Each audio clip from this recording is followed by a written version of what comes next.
Hizb ut তাওহীদ আন্দোলনের যারা কর্মী, এই দিন প্রতিষ্ঠা করার জন্য যারা ঐক্যবদ্ধ হয়েছেন, আপনাদের সাথে আমার কথা মুখে বললাম আর অমনি দিন প্রতিষ্ঠা হয়ে গেল। ব্যাপারটা কি এরকম? এরকম না। প্রথমে আমরা আমাদের আকীদাকে ঠিক করে নিলাম, মানে লক্ষ্যটাকে ঠিক করে নিলাম। এই জাতির তো কোনো লক্ষ্য নাই।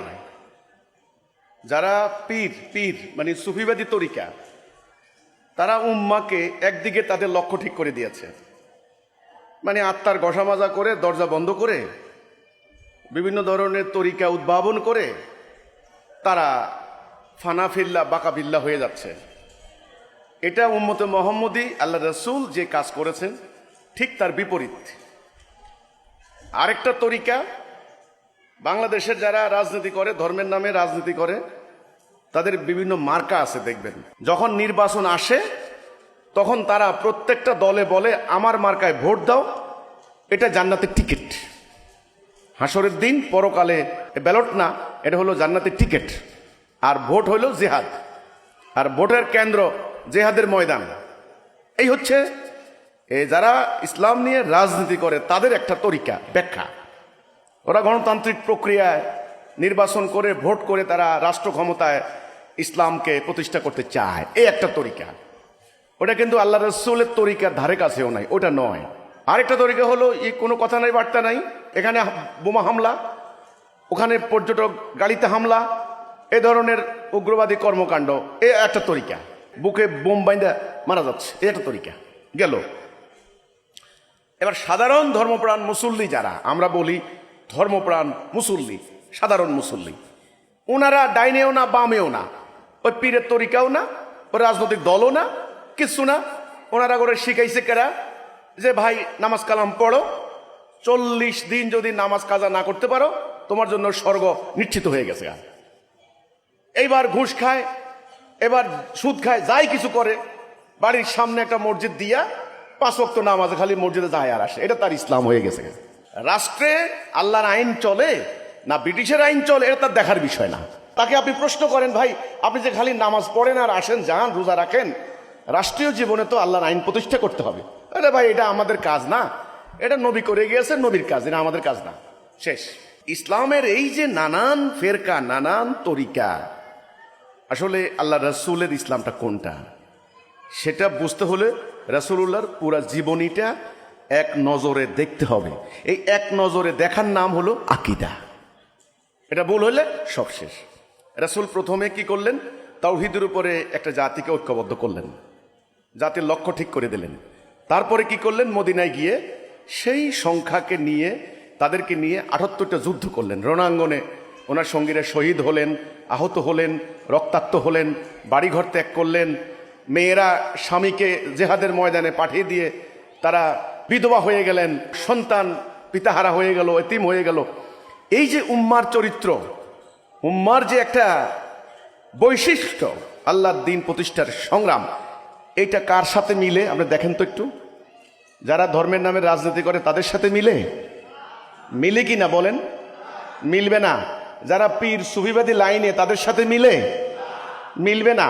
আর যারা ওই যে ব্যক্তিগত মাসলা মাসাইল, মানে ব্যক্তিগতভাবে ধর্ম পালন করে, কারো ধারেও না ধারায়ও না, 5 ওয়াক্ত নামাজ পড়ে আর খুব মনোযোগ দিয়ে রোজা রাখে, এরা মনে করছে নামাজ রোজা করলে আমি জান্নাত শিওর। এ আরেকটা তরিকা। এদের সাথে রাসূলুল্লাহর সংগ্রামী জীবনের কোনো মিল নাই। আল্লাহ বললেন যে তোমাদের জন্য উত্তম আদর্শ, উসওয়াতুন হাসানা কে? রাসূল। রাসূল কি করেছেন সেটা দেখেন আপনারা।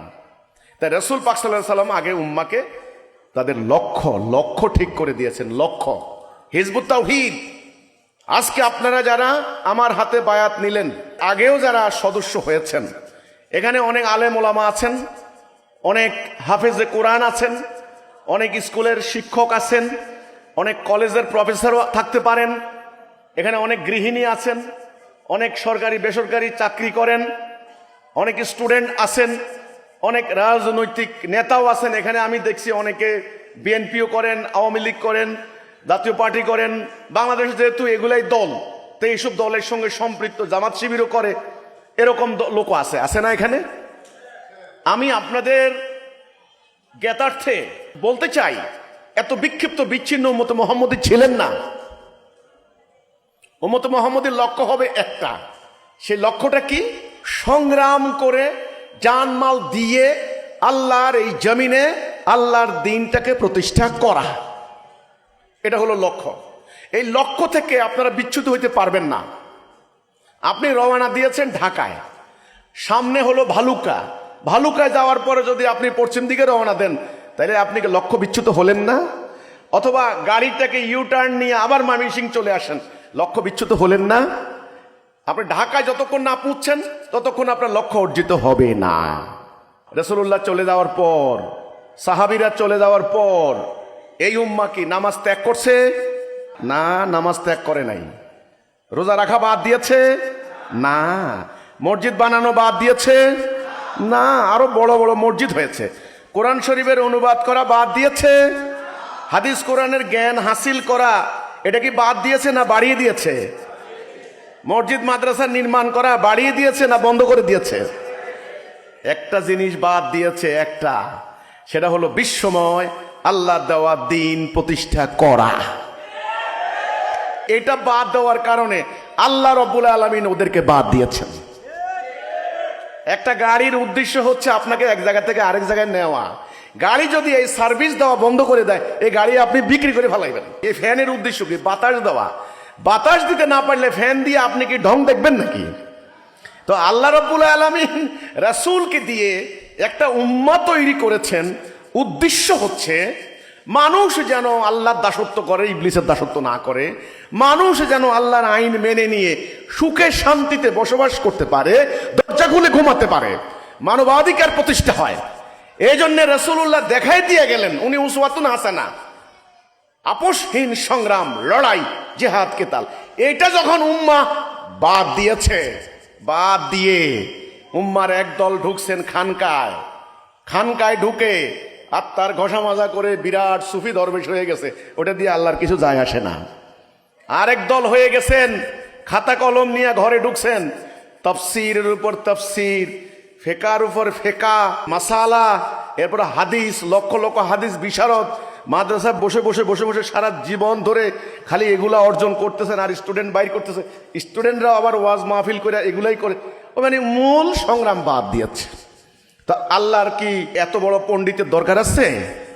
আল্লাহর দরকার হচ্ছে মোমেনের। কি দরকার ছিল? মোমেনের। যারা আল্লাহর উপর ঈমান আনবে, আল্লাহর সভরেন্টিকে মেনে নেবে এবং জান মাল দিয়ে, জীবন দিয়া আল্লাহর দ্বীনটা প্রতিষ্ঠা করবে, এই মোমেনের দরকার আল্লাহর। এই সংগ্রামটা বাদ দেওয়ার ফলে কি হইল খেয়াল করেন, উম্মাহ পরাজিত হয়ে গেল। আমি আবার বলেছি, উম্মাহ কিন্তু মসজিদ বানানো বাদ দেয় নাই, এলেম হাসিল করা বাদ দেয় নাই, লেবাস বাদ দেয় নাই, তসবিহ তাহলিল বাদ দেয় নাই, ওয়াজ মাহফিল করা বাদ দেয় নাই। উম্মাহ একটা জিনিস বাদ দিয়েছে, আল্লাহর রাস্তায় দ্বীন প্রতিষ্ঠার জিহাদ এবং কিতাল। যখনই উম্মাহ এটা বাদ দিয়েছে, তখনই আল্লাহর গজব শুরু হয়ে গেছে। সূরা তওবার ৩৯ নম্বর আয়াত, আল্লাহ বলে দিলেন, তোমরা বেরিয়ে পড়ো আমার দ্বীন প্রতিষ্ঠায়, যদি বের না হও অন্য জাতি তোমাদের উপর চাপাই দিব। চাপাই দিছে না? পুরা ব্রিটিশরা একেবারে, ব্রিটিশ, স্প্যানিশ, ডাচ, এরা ফ্রান্স, এরা সমস্ত কিছু একেবারে ছোট্ট ছোট। এরা কিন্তু ইউরোপের কোটি কোটি ছিল না, অল্প কয়েক লাখ লাখ। পুরো মুসলিম বেল্ট গোলাম গোলাম গোলাম গোলাম বানাই দিছে। ওরা এবার মাদ্রাসা বসাইয়া ওদের মন মতো একটা ইসলাম সিলেবাস বানাইয়া একটা ইসলাম শিক্ষা দিছে। কোন ইসলাম? আল্লাহ রাসূলের ইসলাম, ওদের তৈরি করা ইসলাম। যে ইসলাম শিখে আপনি আরো মারামারি তর্ক বাহাস করবেন, আপনি ঐক্যবদ্ধ হবেন না। যে ইসলাম শিখে দুনিয়াতে কিছু করে খাওয়ার মতো আপনার অবস্থা নাই, আপনাকে পঙ্গু বানাই দিছে। এখন আপনি ইমামতি করে খাইবেন, ওয়াজ করিয়া খাইবেন, তাবিজ বানাইয়া খাইবেন, মাহফিল করিয়া ভাত খাইবেন। এই আল্লাহর দ্বীন প্রতিষ্ঠা করার মতো হিম্মত আর আপনার রাখে নাই। এটা হলো এই মাদ্রাসা শিক্ষার ফল, রেজাল্ট। ফলে এখন এই মাদ্রাসা থেকে যারা বেরিয়ে আসছেন এই আলেমরা, এক আলেম আরেক আলেমকে মানে না। যেখানে আল্লাহ নির্দেশ দিয়েছেন ওয়াতাসিমু বিহাবলিল্লাহি জামিয়া ওয়ালা তাফাররাকু, ফারাক হইবা না, ঐক্যবদ্ধ হও। ওনারাই ঐক্যবদ্ধ নাই। সাধারণ মানুষ কি বলবে? সাধারণ মানুষ বলে আরে হুজুররা যা বলে আমরা তাই মানবো, ব্যাস। হুজুররা একজনে টানে এইদিকে, একজনে টানে ওইদিকে, একজনে টানে ওইদিকে। ইউটিউব খোলেন, ফেসবুক খোলেন, দেখবেন একদল আরেক দলকে ও কাফের, ও মুরতাদ, ও নাস্তিক, ওর ইমান চলে গেছে গা, ওরে হত্যা করো, নারে তাকবীর, আল্লাহু আকবার, এই কি না বলেন? তাহলে আল্লাহর শাস্তি, অন্য জাতির গোলাম হওয়া কি আল্লাহর শাস্তি, এটা কিন্তু আল্লাহর রহমত না। আজকে হিজবুত তাওহীদ আন্দোলনকে এই জিনিসটা বুঝতে হবে। আপনারা কি লক্ষ্য ভুলবেন? উম্মাহ কি ভুলেছে? উম্মার তৈরি হওয়ার উদ্দেশ্য ভুলে গিয়েছে। আবারও আমি বলছি, একটা গাড়ির উদ্দেশ্য হচ্ছে পরিবহন, সেটাই যদি গাড়ি দিয়ে না হয় তবে গাড়িটা পরিত্যক্ত হয়ে যাবে। ঠিক তেমনি উম্মাকে তৈরি করা হয়েছিল আল্লাহর দ্বীন প্রতিষ্ঠা করে, মানবাধিকার প্রতিষ্ঠা করা। উম্মাহ যখন সেই লক্ষ্য ভুলে গেল, তখন শয়তান ইবলিস পুরা উম্মার শত্রুদেরকে লিড দিয়ে এনে উম্মার উপরে আযাব এবং গজব হিসেবে চাপিয়ে দিলেন। তারা পরাজিত করে শিক্ষা ব্যবস্থা প্রণয়ন করলো। সেই বিকৃত বিপরীতমুখী ইসলাম আমরা অনুসরণ করে চলেছি। পশ্চিমা সভ্যতার কাছে আমরা পরাজিত হয়ে যাওয়ার পর তারা গণতন্ত্র, সমাজতন্ত্র, সাম্যবাদ, পুঁজিবাদ, সেকুলারিজম, জাতীয়তাবাদ, এই ধরনের বাদ এবং মতবাদের জন্ম দিয়েছে। এটা ওদের ব্যর্থতার ফল। জন্ম দিয়ে তারা সাম্রাজ্যবাদ কায়েম করেছে। তাদের সাম্রাজ্যবাদ ভুক্ত এলাকাগুলির মধ্যে তারা দ্বিতীয় বিশ্বযুদ্ধে চলে যাওয়ার পর আমাদেরকে এই আদর্শের উপর ভিত্তি করা রাজনৈতিক দল তৈরি করে দিয়ে গিয়েছে। এখন আমাদের এই মুসলমানের সন্তানগুলি যারা হজ করতে যায়, যারা নামাজ পড়ে 5 ওয়াক্ত, যারা আলেম ওলামাদেরকে ওয়াজের মধ্যে ডেকে এনে টাকা খাওয়ায়, কোরআন তেলাওয়াত করে, বাবা দাদা মারা গেলে মুর্দার সামনে বসে বসে কোরআন তেলাওয়াত করায়, এই ধরনের মানুষগুলি মাথায় টুপি দিয়ে মুখে দাড়ি রেখে ওই পশ্চিমাদের তৈরি করা রাজনীতি করে যাচ্ছে। এদের রাজনীতির উদ্দেশ্য কি জান্নাত? আমি জানতে চাই, যারা বাংলাদেশে রাজনীতি করছেন, জাতীয়তাবাদী দল করেন, সমাজতান্ত্রিক দল করেন, অথবা সেকুলার দল করেন, অথবা যে কোনো রাজনৈতিক দল করেন না কেন, আমি নির্দিষ্ট কোনো রাজনৈতিক দলকে বলতে চাই না, আপনারা বুকে হাত দিয়ে বলুন আপনাদের রাজনৈতিক উদ্দেশ্য হচ্ছে ক্ষমতায় যাওয়া, এই ছাড়া অন্য কিছু। আপনারা বুকে হাত দিয়ে বলুন এই রাজনীতি আপনাদেরকে জান্নাত দেবে? দেবে না। আপনারা ভালো করেই জানেন আপনাদের এই রাজনীতির উদ্দেশ্য হচ্ছে ক্ষমতা, ক্ষমতার মধু। ক্ষমতা তো নয়, ওখানে একটা বড় মধুর চাক, টপ টপ করে মধু পড়ে আর জিহ্বা লেক লেক করে, সেই মধুর জন্য এরা রাজনীতি করে। গ্রামের একটা মেম্বার চেয়ারম্যান হওয়ার জন্য মানুষ খুন করে, এমপি হওয়ার জন্য মানুষ খুন করে, মন্ত্রী হওয়ার জন্য কোটি কোটি টাকা দিয়ে দালালি করে মানুষ খুন করে, রাষ্ট্র পর্যন্ত বিক্রি করে দেয়। এদের জাতির প্রতি কোনো মায়া মমতা নাই। এরা ক্ষমতায় যাওয়ার পর হাজার হাজার কোটি টাকা বিদেশে পাচার করে দেয়। এই গরিব ভুকা নাঙ্গা, এই কোটি কোটি লোক বিদেশে থেকে রেমিটেন্স পাঠায়, এদের টাকা এরা পাচার করে দেয়। এরা সেকেন্ড হোম বানায়, এরা বেগম পাড়া বানায় কানাডায়। তো এদের রাজনীতি আল্লাহ রসুলের জন্য নয়, এদের রাজনীতি হচ্ছে ক্ষমতার জন্য। আপনারা যারা হিজবুত তাওহীদে এসেছেন, আপনারা কি লক্ষ্য উদ্দেশ্য কি পরিষ্কার বুঝতে পেরেছেন? তাহলে আপনি মৃত্যু পর্যন্ত এই লক্ষ্য থেকে বিচ্যুত হতে পারবেন না। লক্ষ্য থেকে বিচ্যুত হলেই আপনার মৃত্যু, উম্মার মৃত্যু। সম্মানিত ভাই ও বোনেরা, হিজবুত তাওহীদ এই উম্মার মধ্যে লক্ষ্য স্থির করে দিতে চায়। আলহামদুলিল্লাহ, আপনাদের যদি লক্ষ্য ঠিক থাকে, স্থির থাকে, তাহলে বাকি সদস্যরও লক্ষ্য ঠিক হয়ে যাবে ইনশাআল্লাহ। লক্ষ্য হাসিল করার জন্য লাগবে সঠিক পথ। কি লাগবে? সঠিক পথ। সঠিক পথ আপনারা পাইছেন? সেই পথ হচ্ছে তাওহীদ, সিরাতাল মুস্তাকিম, লা ইলাহা ইল্লাল্লাহ। সঠিক পথ ক্লিয়ার। এবার হচ্ছে চরিত্র। কি লাগবে? চরিত্র ছাড়া আপনি লক্ষ্য হাসিল করতে পারবেন না। এই চরিত্র উম্মতে মুহাম্মদের চরিত্র, এই চরিত্র মুজাহিদের চরিত্র, এই চরিত্র মুমিনের চরিত্র, এই চরিত্র মুত্তাকির চরিত্র। এই চরিত্র সিটিং বাটপারের চরিত্র নয়। বাটপার বুঝেন তো নাকি? আল্লাহর সঙ্গে রাজনীতি চলে না, আল্লাহর সঙ্গে 2 নাম্বারই চলে না। আল্লাহর সঙ্গে ওই রাজনীতির মতো মুখে এক কথা ভিতরে আরেক কথা। নো নো, ভিতর হতে হবে পরিষ্কার, খালেস, মুখলেস, সাদেক, সত্যনিষ্ঠ মোমেন, শুধু আল্লাহর জন্য ঈমান আনতে হবে। 2, জান এবং মাল উৎসর্গ করার ক্ষেত্রে দুনিয়াবি কোনো অভিপ্রায়, কোনো স্বার্থ থাকতে পারবে না, শুধু আল্লাহকে বিজয়ী করা, মানবতার কল্যাণ। আপনি একটা ইটের টুকরার আশাও করতে পারেন না। এই চরিত্র লাগবে। চরিত্র ছাড়া দিন প্রতিষ্ঠা করা যাবে না। আপনি যত সংখ্যায় হন না কেন, আপনার চরিত্র লাগবে। অ্যাট্রিবিউটস, গুণাবলী। পৃথিবীর কোনো সেনাবাহিনী কঠোর পরিশ্রম করে তারা চরিত্র অর্জন না করে রণাঙ্গনে নিয়ে যায় নাই। কোনো পাগল সৈন্য নাই, একটা চরিত্র লাগে। সেই চরিত্র হাসিলের প্রশিক্ষণ হচ্ছে সালাহ। তো কাজেই মোমেনের চরিত্র, কিসের চরিত্র? মোমেনের চরিত্র। হিজবুত তৌহিদে আসলাম, কথায় কথায় মিথ্যা কথা বললাম। হিজবুত তৌহিদে আসলাম, কথায় কথায় অন্যের মাল সামান লুট করলাম, কথায় কথায় অন্যের গীবত করলাম, হবে না, আপনার দ্বারা হবে না। প্রতারণা করলাম, আপনার দ্বারা হবে না। এই জন্য লাগবে চরিত্র। চরিত্র অর্জনের প্রশিক্ষণ হচ্ছে সালাহ। 82 বার সলাতের কথা বলা হয়েছে। আল্লাহ বলছেন আকিমুস সালাহ, আবার বলছেন আকিমুদ্দিন। সালাহ কায়েম করো, দিন কায়েম করো। সালার মাধ্যমে আপনার চরিত্রের মধ্যে মুমিনের গুণাবলী, অ্যাট্রিবিউটস গেঁথে যাবে, গেড়ে যাবে, প্রতিষ্ঠিত হয়ে যাবে। এই সালাহ যারা করবেন না, তাদের দ্বারা জেহাদ করা হবে না, তারা জেহাদ করতে পারবেন না।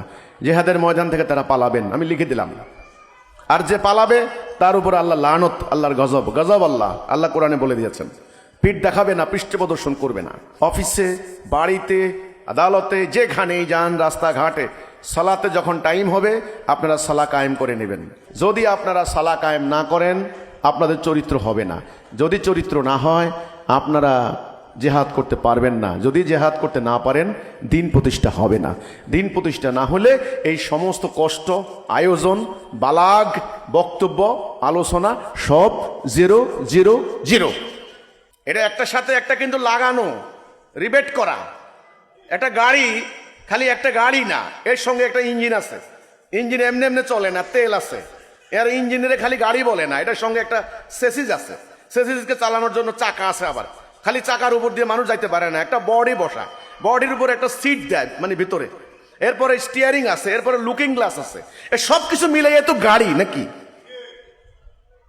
এখন আমরা গন্তব্যে যাব, তৌহিদ তৌহিদ তৌহিদ, সালা নাই, দান নাই, বালাগ নাই, সংগ্রাম নাই, ডিসিপ্লিন নাই, আনুগত্য নাই, কোনোদিন তৌহিদ প্রতিষ্ঠা হবে না।